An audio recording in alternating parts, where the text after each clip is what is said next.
मेहुल चौकसी। लेकिन मेहुल चौकसी है कौन, जल्दी से आपको एक ग्राफिक के जरिए बता देती हूं। दरअसल पीएनबी से कथित तौर पर 13,500 करोड़ रुपए की हेराफेरी का आरोपी बताया जा रहा है मेहुल चौकसी, और इसके साथ ही हीरा कारोबारी चौकसी और उसके भांजे नीरव मोदी पर घोटाले का आरोप लगा हुआ है। नीरव मोदी अभी लंदन की जेल में है और दोनों के खिलाफ इस वक्त सीबीआई की जांच भी चल रही है। मेहुल चौकसी ने साल 2017 में एंटीगुआ की नागरिकता ले ली, सिटीजनशिप ले ली।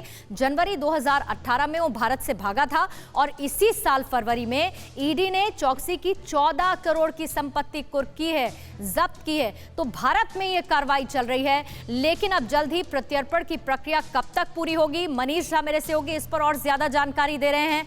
मनीष, सवाल सिर्फ इतना है कि भारत कैसे लाया जाएगा मेहुल चौकसी?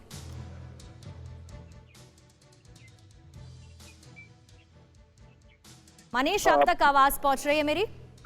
जी हाँ पूर्णिमा, देखिए दरअसल जैसा कि आपने एंटीगुआ के प्रधानमंत्री का भी बयान सुना, चूंकि मेहुल चौकसी एंटीगुआ के अब नागरिक हैं, ऐसी स्थिति में अगर डोमिनिका से मेहुल चौकसी एंटीगुआ गया तो एंटीगुआ में वहाँ के अदालत, वहाँ के कॉन्स्टिट्यूशन के हिसाब से प्रत्यर्पण के लिए हमें समय लगेगा। लेकिन अगर डोमिनिका से सीधे भारत लाने में कामयाबी हासिल होती है तो फिर ये कुछ चंद दिनों की बात है जब आप मेहुल चौकसी को भारत के कानून के शिकंजे में पाएंगे। और यही वजह है कि एंटीगुआ के प्रधानमंत्री ने डोमिनिका के प्रधानमंत्री से, डोमिनिका सरकार से ये कहा है कि बजाय एंटीगुआ को देने के लिए वो सीधे भारत सरकार को सौंप दे, क्योंकि वो भारत का मुजरिम है। और यही सबसे अच्छी बात है भारत के पक्ष में, भारत के कानून के पक्ष में, कि फिलहाल जिस देश का वो नागरिक है वो देश, उसकी सरकार भारत के साथ अपने संबंधों को तरजीह देते हुए ये गुजारिश कर रही है कि आप हमारे नागरिक को हमें मत दीजिए,